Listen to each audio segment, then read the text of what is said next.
So I think, Zoe, we're going to get going, if that's okay with you. Yeah. So welcome, everybody.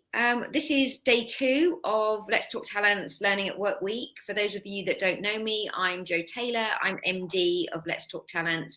And this is a super proud moment for us as an organisation to be able to welcome our partners into our family. And we were going to be joined by Paul, but we've got the beautiful Zoe today. Paul's had, his wife has had a baby, so he's on paternity leave, and Zoe very kindly has stepped in to talk to us about HR burnout. And if you're anything like me, and I'm a bit of a workaholic, to say it mildly, my team would probably you. I find it very difficult to relax, and I found myself a number of times in my career feeling really burnt out. So I'm personally, as well as professionally, really excited to hear what you've got to say, Zoe, today, and hopefully you can take some of that on board, and hopefully it will help my team as well. So welcome, thank you so much for stepping in, and I will hand over to you. Thank you, Jo, for that introduction. So good morning, everyone, and thank you so much for joining us today. So as Jo said, I'm going to be covering some tips to avoid burnout, and particularly within HR. And I think we've all seen recent studies showing that workload has increased since the pandemic, and really how can we support ourselves to prevent burning out? I think that's the sort of crux of why we're here today. So who am I? Zoe Parker. I'm the head of HR for Every Mind at Work. So I've been with the team now for just over 2 years. And prior to that, I've always been in HR. I'm showing my age now, but gosh, it's probably over 25 years now that I've been in HR, which is quite scary. And my career history has sort of spanned areas such as Tesco, Santander, the Very Group, Community Integrated Care, and more recently the Nuclear Decommissioning Authority, would you believe? So all about nuclear waste. So I've been very fortunate to cover lots of different sectors, but I've always been an HR generalist, so hopefully do understand some of the challenges and the issues that you guys are facing, and and we can have a bit of a discussion about that today. So as Jo said, I'm covering for Paul. Him and his wife have just had baby number 3, which is little Ralphie. So for those of you that are part of the HR Ninjas group, you've probably seen Paul before. So yes, 3 little boys now. So he's having some well-earned paternity leave. So I've stepped in today. So that's me. As Jo said, please do ask questions in the chat box. We'll probably take some time just to work through them, so we're not stopping and starting, but absolutely, if you do have any questions, then do sort of let us know. So conscious that we've only got around sort of 40-45 minutes, so really want to make the most of the time, but want to get in some really good hints and tips and a couple of exercises, and then signpost you to further resources on our website, which are all free, and which hopefully will give you a chance to have a look at this and explore a few of those exercises in a bit more detail in your own time. So we're going to be covering the areas of sort of why managing your mental well-being in a proactive way is so important. We know the importance of it, but we always talk about the proactivity being the key to not reaching this sort of burnout stage. Some of the mistakes we make when managing our own well-being, and then we'll move on to the tips around burnout and some of the challenges that we do face with dealing with that overwhelm, feelings of overwhelm, and sort of worthlessness and that type of thing. And it can really be linked into imposter syndrome as well. So we're just going to cover that at the end, and then again I'll signpost you to some resources that we've got on imposter syndrome and another webinar that we'll be running, which is also free. So yeah, lots of free stuff, which is good. So before we move on to it, just wanted to take a few seconds to reflect on why the balance and the perspective is so important to our own personal well-being. And I think for me, this area resonates so clearly in the jobs that we do. So being an HR person, or being in any part of that sort of people team structure, you are typically supporting other people. You know, you're supporting the people strategy. You might be in an ER manager role, which is very heavily sort of focused on difficult cases and quite negative things. So I think if you put all that into the mix, that there is a lot of things that we're doing, a lot of plates that we're spinning, and actually we can't effectively support those individuals and support our leaders if we are struggling ourselves. And you'll have heard of people say, you know, put on your own oxygen mask before you try and help somebody else. And I think that things like that are so important. And we've all seen the very worrying stats, and I won't sort of go through every one here, but I'm sure you'll have seen some of these statistics before around, and it is worrying. They are getting higher and higher, and the pandemic has just exacerbated these awful statistics. And you can see at the bottom there, you know, that the total cost of mental ill health in England is estimated at costing £105 billion a year. So I think it's common sense that if we do something to prevent these issues happening in the first place, then we will save money. I think the two go hand in hand. But what we see, unfortunately, is a lot of reactive measures, and you know, we're getting to people and we're providing that support, but in a lot of cases it's too late. They've reached that crisis point, and then that's when all you know, the interventions need to be very much related to, you know, crisis helplines and counselling, etc. But we do believe that if we can nip that in the bud earlier and be really proactive, then we can sort of help and not reach that crisis point. So moving on to burnout, then, we've all heard about it, but what do we actually mean by the term burnout? So it can be described as a state of emotional, physical and mental exhaustion caused by excessive and prolonged stress, and this is typically job related. So people who've reached this burnout stage often feel very overwhelmed, very emotionally drained, and really unable to meet the day-to-day demands of both their work and their home life. So it's very debilitating, and you know, reaching that point is literally, you know, I'm at rock bottom now. I've got no more energy to sort of focus on anything else. And looking at how it feels both physically and emotionally. So physically, it can manifest itself in feeling tired and drained most of the time, you know, very lethargic, very lacking in energy. You could experience frequent illnesses as immunity is lowered. I think everything is sort of suppressed and not working properly if you do reach that stage. You might also feel physical pain around headaches or muscle aches. And then emotionally, this very strong sense of failure and self-doubt, feeling helpless and defeated, or also feeling lonely and isolated, like, you know, almost like a fear of failure. You know, if I've hit this point, that must mean that, you know, I can't do my job or I'm incompetent. And it'll often go hand in hand with a lack of motivation and feeling of negativity. So it might be, you might be pulling away from social contact or social interaction, and might be withdrawing yourself, which can all be signs that you've hit that real sort of crisis point. So we're going to now move on to the tips and talk about a couple of exercises as well. And I think I can't stress enough that the preventative measures will absolutely help.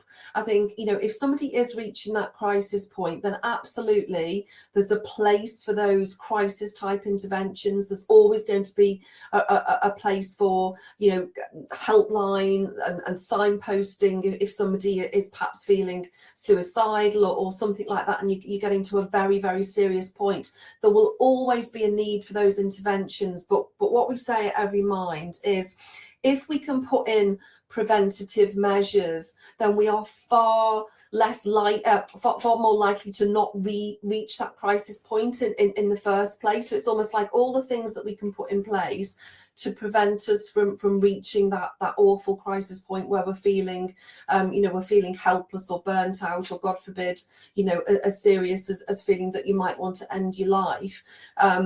Everything we do before then can absolutely help.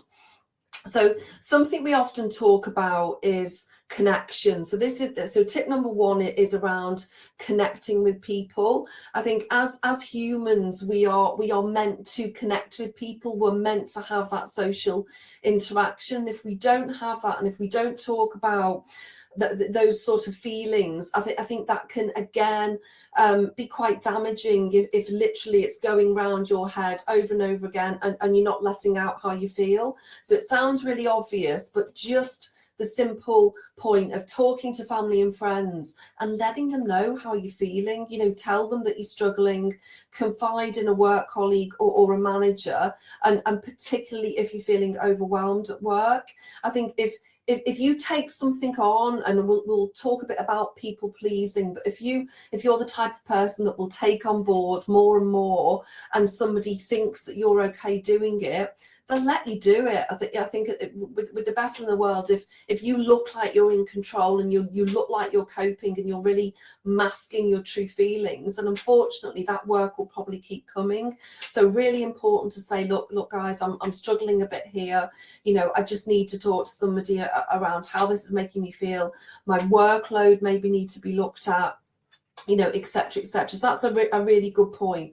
But also in a work environment, really try and limit the time that you spend with either negative or maybe colleagues who are a bit toxic, because that will drain your energy. I think if things are going wrong at work, it's easy to sit and talk about, this is wrong, that's wrong, this is wrong, and it's energy zapping, it drains you. But also if there are particular individuals who for whatever reason are feed off that negativity, unfortunately that can transfer itself onto you. So literally try and remove yourself from that situation, and if feedback can be given on how it's making you feel and you feel comfortable doing that, then absolutely take that forward. And the last one's just around building friendships and socializing with like-minded people. And I think the more you can do other activities for self-care, then the better your mindset will be, and the better you will feel. And point two is around reframing the way you approach work. Now, I think it's fair to say that many people don't wake up in the morning and think, woohoo, I love my job, everything's absolutely fabulous, and that would be great if we did, and we probably do love some aspects of our job. But unfortunately there's also a lot of people out there that for whatever reason that they don't love their job. They're maybe not happy, they may be feeling stressed, that they may be feeling burnt out because of everything that's happened over the years. And so again, if leaving or changing jobs is not an option, it's really about focusing on those positives and trying to pull out your purpose in work. What's the main purpose for you carrying out this role, and actually what are you there to achieve, and which parts of it do you really enjoy? Because there must be lots and lots of parts that you do enjoy. I think sometimes that can feel a bit overwhelmed, because within HR there are a lot of things that are quite heavy, quite negative, quite draining of our emotions, because they are all people related. So ensure that proper attention is given to tasks, as opposed to sort of multitasking and missing elements. I think I often talk about stopping to actually effectively go forward. I think when we're in that plate spinning mode and we think, I've got to do this, I've got to do that, it's very hard to stop. It's a discipline, to actually stop and take time to think and reframe your thoughts, and really look at how you can go forward more effectively. And I think you're only going to do that if you do have that dialogue with work colleagues, and particularly your manager as well, if you're able to do that. And last point on there about taking holidays, again, sounds obvious, but we are all guilty of putting off taking time off work, aren't we? We think there's never a good time. I can't do that week because of this reason. I can't do Friday because of this reason. And I think realistically, in the type of work that we do, there will probably never be a great time to take a week off, or there is always something that we can do. So again, so important to stop and think, right, this is for me. I need to take my time off. You know, it's for my self-care. I'm not going to be able to be as effective in my role if I don't take time out and make sure that I'm recharging as well. So linked into that as well is looking at your priorities. So I mentioned before about people pleasing, and I'm guilty of this. Crikey, I've probably been a people pleaser for most of my life, and I think that, you know, it's nice to make other people happy, isn't it? You don't want other people to be struggling. You know, you want to be a kind person, you want to help, but if it's at the detriment to your own self-care, then you need to regain that balance. I think, you know, saying yes to everything can definitely be a contributing factor to burnout, absolutely, without question. And if you don't think about the things you're saying yes to, and even in your personal life as well, often people will say, you know, can you help me with this? Can we meet up for that? Can we do this? And if it really doesn't fit in with you, then I would consider again thinking about regaining some of that balance. If you're doing lots and lots of things for other people, try and take some of that time back and think, what am I doing for myself this week or this month? And things you can do can involve taking a break from technology and completely disconnecting. I think this is all about what time are you going to put aside for you, and the technology one for me is a really massive one. I think only yesterday I was reading some research, I can't remember the exact percentage, but the majority of people within this survey that was carried out said that if social media didn't exist, their life would be better, their well-being would be better, etc. And I think there's a lot to be said for that. You know, we are all connected to our phones, and again, it's a discipline to either put that phone down or move away from the laptop and all the apps and all the social media that we're on. It's very easy to sit and scroll hour after hour. So you really have to discipline yourself, and it might be so much as setting aside, you know, right, for the next 2 hours I'm not going to check my phone. And it's hard. I think we're all so used to that. So that's the way, you know, we need to be a bit creative, try something different. Anything like meditation or yoga, where deep breathing is sort of the crux of the exercise, and then absolutely not forgetting about a good sleep routine. I think anybody that, I mean, I personally struggle with sleep. So I know that if I go without sleep, it's so debilitating. You feel so awful. You know, literally, if you can have a few nights where you're not sleeping properly, that it has a massive effect on you, sort of emotionally and physically. So that is so important, to get into a good routine there.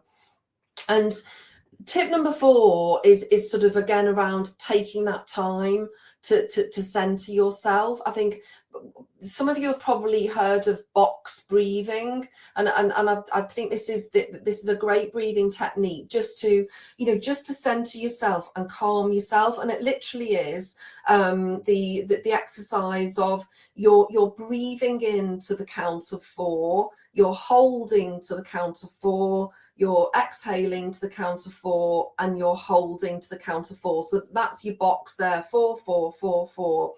But if you force yourself to do it, and literally you're taking that big long breath in for 4, hold it for 4, big deep breath out for 4, and then hold for 4, it forces your body to relax. it takes away that flight or flight sort of adrenaline that's pumping around your body.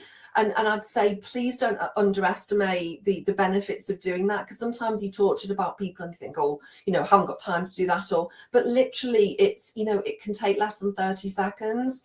And if you are feeling overwhelmed or anxious or angry, you know, if something's made you angry at work, literally take a step back, you know, find a place, or you can even do it, you know, at your desk, anywhere really. Nobody knows that you're breathing and, you know, and you're counting in your head. So that's something that you can just do, you know, within your own thoughts, and really try and center yourself and calm yourself, get rid of that flight or flight, and stop that adrenaline from pumping, because it is a physical thing. When you're doing that breathing, it's telling your brain that you are calmer, it's telling your brain not to pump that adrenaline, etc. So there's definitely both emotional and physical benefits of doing that.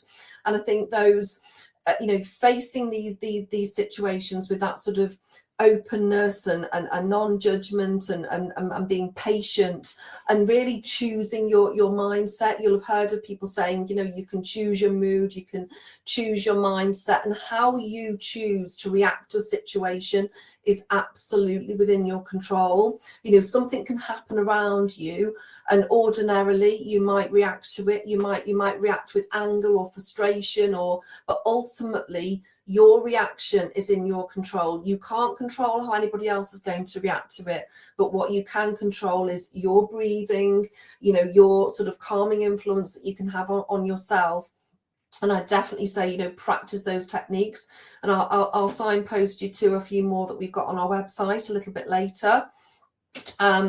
So again, linking into mindset and really focusing on the positive, I think a great exercise is to literally just do a timeline of your accomplishments. So I've done this before with a counsellor, and we were, you know, and I've done sort of CBT and different types of sort of counselling over the years. But one thing that I did find really beneficial was literally plotting out your accomplishments, and you can take that over whatever period of time. You know, it could be 10 years, it could be longer, but when you actually sit and plot that out and plot out those life events around, you know, what have I actually done with my life, and what am I proud about, what did I get through, what were the tough times. And it can be things like, you know, changing jobs, moving house, dealing with grief. You know, it can be anything. It can be something really positive that you've achieved, that was one of your, you know, one of your goals in life. But when you plot that out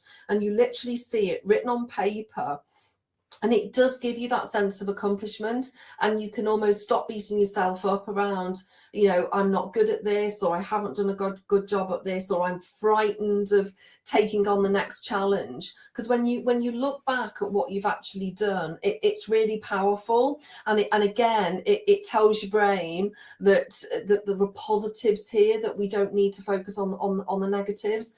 You've come a long way. This is your journey, and look how far you've come, and that means that it's evidence that you'll be fine going forward as well, and you can continue either building on those challenges or taking those risks.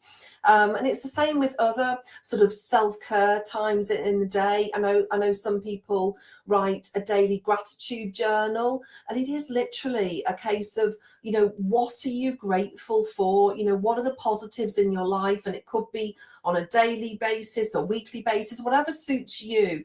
You know, don't make it an onerous task because you won't do it. I think changing these sort of practices in your life, if they're too difficult, then we all know from things like trying to exercise, you know, if it's really going to be too difficult, you probably won't do it.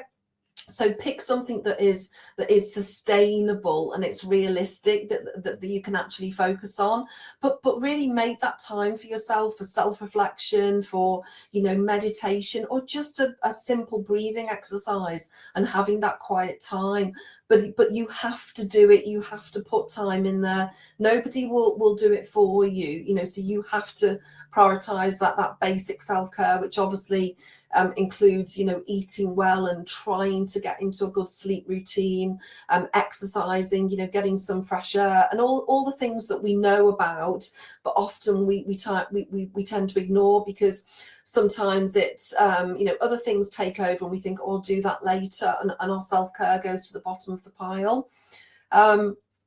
The last one is all about balance, and I'll talk a little bit about an exercise that we've got, but I think this having purpose and balance in your life is huge, and we use the word purpose when we talk about lots of different things, and you know, what's your purpose in work, what's your purpose, you know, in your household, what do you want out of life, and actually, is that in balance, and are you able to build that resilience and build on the positive things that you want your life to contain? Again, this can cover practicing saying no, and being more, you know, being more sort of assertive, and again, not being a people pleaser, because I think what we found out from research is that suffering from imposter syndrome as well can go hand in hand with burnout, and that sort of need to prove ourselves, need to keep on, you know, trying to be a perfectionist in everything, because that often comes with the imposter syndrome as well, and we end up feeling worse. So I think it's really important to recognize, you know, am I suffering from any of those imposter syndrome traits? You know, could this possibly lead into burnout if I carry on trying to say yes to everything, and trying to please other people, and trying to be perfect in everything I do, which isn't realistic. But I think it's giving ourselves a break, and I'm really believing that is unrealistic. And often that's where talking to other people can help, because they will say to you, that they will give you that perspective. Sometimes you're stuck in your own head and you can't put that into perspective. So it's down to us to define our own balance. It's not always going to be equal. Sometimes we might have to work more than we relax, and vice versa, but it's for us to really choose what we want that to look like. I think I like this little graphic, because this is linked to mindset as well. So, you know, so much of our happiness depends on how we choose to look at the world. And again, you know, nobody's for 1 minute sitting here thinking, you know, everybody should be really, really happy every day and really, really positive about everything, because that's not feasible, that's not realistic. But I think having a balance between, you know, making sure that we do have a high degree of positivity, and we put ourselves first, and we look at how we're looking after ourselves from a self-care perspective, but we try and look at what do we want out of life, because actually if we keep on the sort of slippery slope of negativity, and thinking I'm not going to get out of this, or you know, everything's going wrong, or you know, it almost becomes a self-fulfilling prophecy. So I think it is really important that we choose our mindset, that we choose how we look at the world, really. And one exercise that we've got, and you may have seen this before, I just noticed that that Charlie had put the link into the chat box, so thank you for that, Charlie. So yeah, on our website we have lots and lots of free tools and resources and guides, etc. We've even got an HR toolbox. You might have seen that was advertised by Paul last week. So when his wife was off having the baby, he wanted to create a video, so you guys had some time to focus on self-care. So you can have a little look of his video. We've got breathing exercises in there as well that are facilitated by our head of psychology, and it's only about half an hour, so if you do have time to look at that, I'd really suggest doing so. And you'll also see the other exercises. So one of the other exercises that we really like is the Wheel of Life. You may have seen this before. It's been around for many years, but it's really good to do on a sort of periodic basis. And essentially, you've got your wheel, which is your whole life, and you've got it segmented out. And again, you can change those categories. So we've got an example on our website of categories that we think are quite balanced, and they're covering, you know, work categories, home life, hobbies, financial categories, etc. But if you want to change those categories, that's absolutely up to you. And the idea is that you've literally got this wheel, and you rate each category on a scale of 0 to 10 with your level of satisfaction. So if you take, for example, your physical health, so on a scale of 1 to 10, how satisfied are you with your physical health? You know, are you really exercising? Are you putting your health first? Or are you doing things to keep yourself healthy, you know, and eating well, etc., etc.? And if the answer is, do you know what, I'm not, and I'm really ignoring my physical health, then you may score that quite low at around a 3, say. But the idea is that once you've put all those scores into place, you will come out with a completed wheel, which could look something like this. And then at a glance, you've got that snapshot of where you've got your areas of concern. Now, ultimately, it's your choice as to what you want to do about those areas of concern. You may look at them and think, gosh, I'm scoring really, really low on, you know, my contribution to society, and you know, and I would like to do a bit more, but you know what, at this point in time, I just haven't got the headspace to do that. So you might be quite happy that your contribution of society will stay at that for now, but it might be something that you look at in the future, and you might think, I'm going to focus my energies on, you know, on my own mental health, on my own physical health, and just get those elements right before I then try and help somebody else. So back to, you know, making sure your own well-being is sound, and you're in a place to be able to contribute to others, but you need to, you know, you need to make sure that you're right in yourself, and you're happy and you're content before you do that. So really would suggest having a look at this. It doesn't have to be a work activity as well. I know from, you know, me personally, I've sat with a group of friends, and we've just been, you know, getting together for a takeaway or whatever, and we've literally just scribbled it on a piece of paper, and we've all talked about it. And it's really helpful when you can talk with other friends about it, and just think, do you know what, gosh, in comparison, I can see here that there are more things I can do. And I think it's sharing, you know, sharing those ideas as well, not necessarily comparing yourself to anybody else, because everybody's wheel will be different, but I think it's the sharing of ideas that can help if you do it with other people. But equally, you know, works on your own, and again, there's no right or wrong as to the frequency of doing it. It's just what works for you. I know some people do this literally every single week because that works for them, but entirely up to you. But it is a good exercise. So yeah, have a little look on the website, and see what you think. So just before we come towards the end, I wanted to touch on the link to imposter syndrome, which we have talked about, because research does suggest that these can often go hand in hand. So you'll have probably all heard of imposter syndrome, and it's this feeling that you don't deserve your job despite all of your accomplishments in the workplace. It could be making you know, hold back from taking risks for fear of failure, and it's this real psychological pattern that causes chronic self-doubt, overwhelming feelings of inadequacy, and this can often be despite repeat success and accomplishments. People can often feel that their achievements are undeserved, and it was either luck, or, you know, oh, something happened, or somebody helped me with it. It's down to luck that it happened. It's not down to me. And they can obviously often have these feelings of feeling, you know, almost like feeling a fraud, and feeling that like they could be exposed, and they could lose their job ultimately. So I think these feelings can often go hand in hand, really. And people with imposter syndrome, research suggests, are likely to experience increased levels of stress and burnout, possibly decreased job performance and satisfaction, and they're all really at risk of experiencing adverse psychological outcomes, and that could have implications to career aspirations and advancement, etc., etc.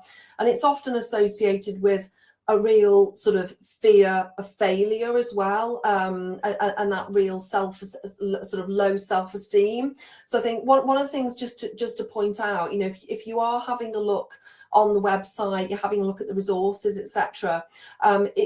Paul's next webinar is actually on imposter syndrome next month, and again that's completely free. So if you did want to learn a bit more about imposter syndrome, how, you know, tackling that can support, you know, not reaching levels of burnout, then by all means just sign up there.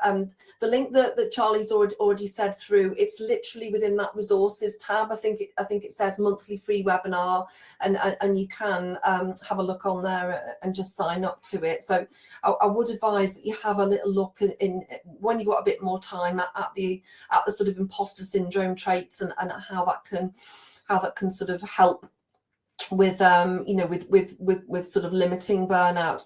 And these are just a few statistics here which highlight the stark reality of how common it is, and how I think we've probably all heard that, you know, more women experience imposter syndrome, but actually I was quite surprised by, you know, the figures that 80% of men do too. So it's clearly having quite intrusive and negative thoughts, and something that absolutely needs to be dealt with, and really nipped in the bud. And again, all the things that we've sort of talked about, if they can be put into practice, and we can build up those feelings of self-worth and positivity, it can all help to alleviate some of those symptoms. So just conscious that I've done a lot of talking here, and I noticed there were a lot of comments, etc., in the chat box. But does anybody want to share any personal experiences with burnout? Conscious that you know, you can't sort of go into it chapter and verse, but has anybody got to the point where that they've literally hit that rock bottom, and they think that they did experience burnout? And then perhaps how you dealt with that afterwards. Does anybody have any experience of that? If anyone's got any thing that they want to add into the chat, or any questions, please do add it into the chat, and I'll make sure that we ask Zoe. I mean, I can definitely share something, Zoe. I mean, I definitely last year experienced burnout. I lost my husband at the beginning of the year to cancer, and I basically I just worked all the time.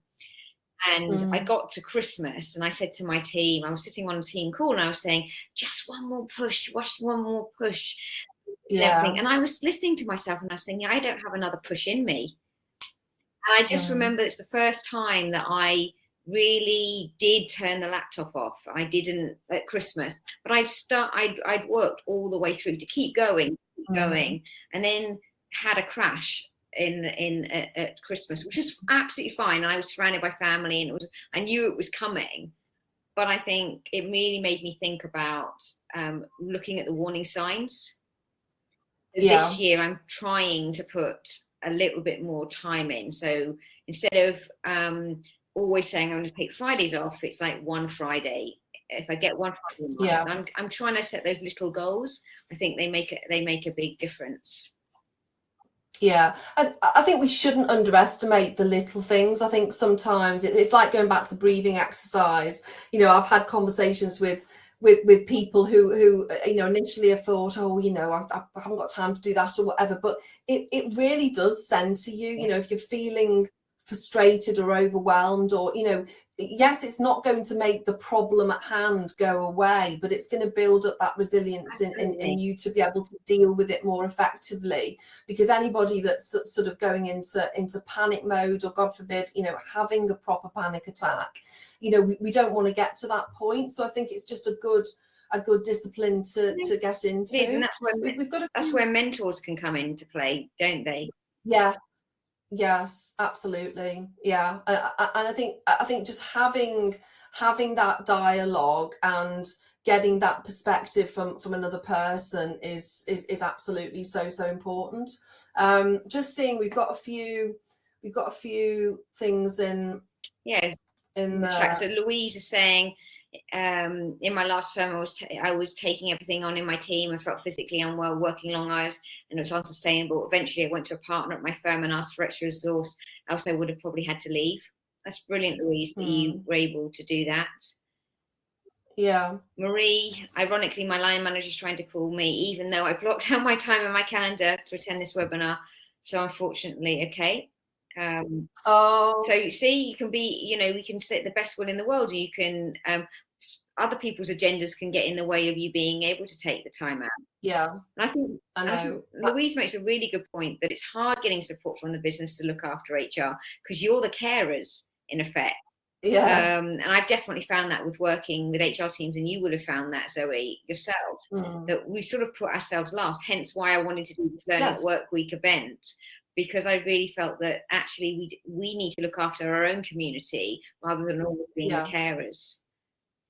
Yeah, no, definitely. And it's, and I think with the pandemic, that has just come to the forefront, hasn't it? 100%. I think, you know, I mean, I've got a lot of friends who are in HR as well, you know, being in HR for so long. And obviously, you know, we've talked out of work about it, and the amount of people that have just all said the same thing, that, you know, these last couple of years have just been the toughest by far in their career.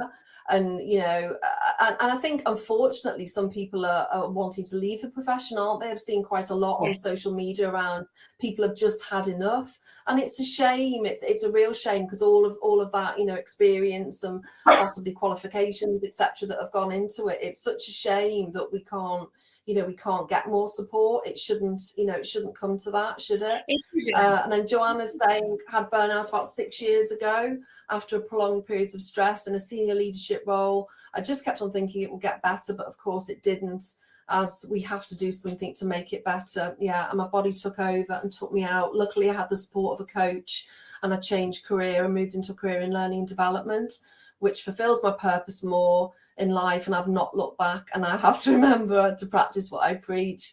Yeah, that's a really good point. And I think that the coaching bit is a fantastic point as well. I mean, it's good to see that more companies are investing in coaching. But again, it's something, it's like mental well-being, isn't it? These things are starting to become more prevalent, but I feel as though they're not where they should be, with the, you know, with being receptive and leaders really sort of taking them on board. Well, I think absolutely, it's heading in the right direction. I think there's still a stigma. I mean, you know, my late husband suffered from mental illness all his life. And it was I remember him having to deal with that with work, and deciding whether he was going to declare or not. And when he did declare, the whole attitude of people around him changed. He became a problem. And I think some people are really, you know, vulnerable and don't want to be sharing that. And it's a real, you know, it's a real shame that there's still a stigma attached to, you know, mental illness. Not because you can't physically see it, but hopefully that's, you know, with the work that you do, that's gonna change, and people are. But it takes bravery and courage to you know, in this, you know, in a subtle way. Yeah, no, it absolutely does. I mean, we produced a guide on it only a couple of weeks ago, and, you know, we're calling it the elephant in the room. And you're absolutely right. There's, you know, there's still a long way to go. But yeah, that's another sort of free resource that we've got on the website if anybody did want more ideas around, you know, reducing stigma, etc. So Joanna and Lisa have just put a couple of comments there as well. Yeah, absolutely needs to be more people in senior positions to hold their hands up to say, and it's that vulnerability, isn't it? 100%. I think you know, with imposter syndrome, and people feeling like that, often they don't want to put themselves in that vulnerable position. But if leaders are willing to show that vulnerability, it opens up the dialogue, doesn't it? It creates, you know, I always talk about the psychological safety of an organisation being so important, but I really do think that if that's the culture that you've got, where you're safe to speak up, you know, you're safe to look vulnerable, and you've got leaders doing it first, it absolutely, you know, breaks that stigma. I think you're absolutely right, Joanna. And that's great, where, you know, people have thanked you for being open about your experience, and that's where we advocate having those wellbeing champions within companies, and I think, and that's why to this day we're still offering our Every Mind Champion course for free. So anybody can go on there, and literally it's only an hour long. They can go onto the course, and they can really sort of familiarize themselves with how might you support yourself and other people in the workplace in breaking down that stigma. So it's things like that we're trying to put into organizations. But yeah, what we've got another comment from Lisa there. Really important to set out what you and your team will strive to achieve. Absolutely. And yes, I agree. HR is valued very, very differently in different organisations, and that proving your worth mustn't be at the expense of our health. Absolutely agree, Lisa. So yeah, Charlie's jumping there, and Jeff had burnout late last year too. Yeah, so quite a few people experiencing it there, unfortunately, which it's really brave of everybody to share, and thank you so much for you know, for everybody that's been on this webinar this morning. I'm really aware that we're slightly over, and need to, you know, you're probably thinking, oh, I've got another Zoom or a Teams call, so don't want to add to the stress of the day. But you know, if anybody's got any other stories or anything that they want to share, then please do, you know, go directly to Zoe or Charlie or myself. Love to hear them and support in any way that we can. But it goes without saying, Zoe, it's been incredibly useful, and I've definitely enjoyed being able to switch off the time that you kind of talked to us, and that you shared and been really honest about your experiences and the work that you do at Every Mind at Work. I'm really proud we were able to partner together on what is such an important week, also such an important community to both us personally and professionally. So thank you so much. You have a great day. Everybody on the call, have a great day, and please don't forget, we're running a number of other webinars during this week: HR Superheroes, L&D Strategy, and of course culminating with Leader at the Pack, all about energy, on Friday. So have a great week, everybody. Have a great day, and we'll see you really soon. Thank you very much. Yeah, thanks so much, everyone. Thanks for joining, and thank you for having me, Jo. Pleasure, absolute pleasure.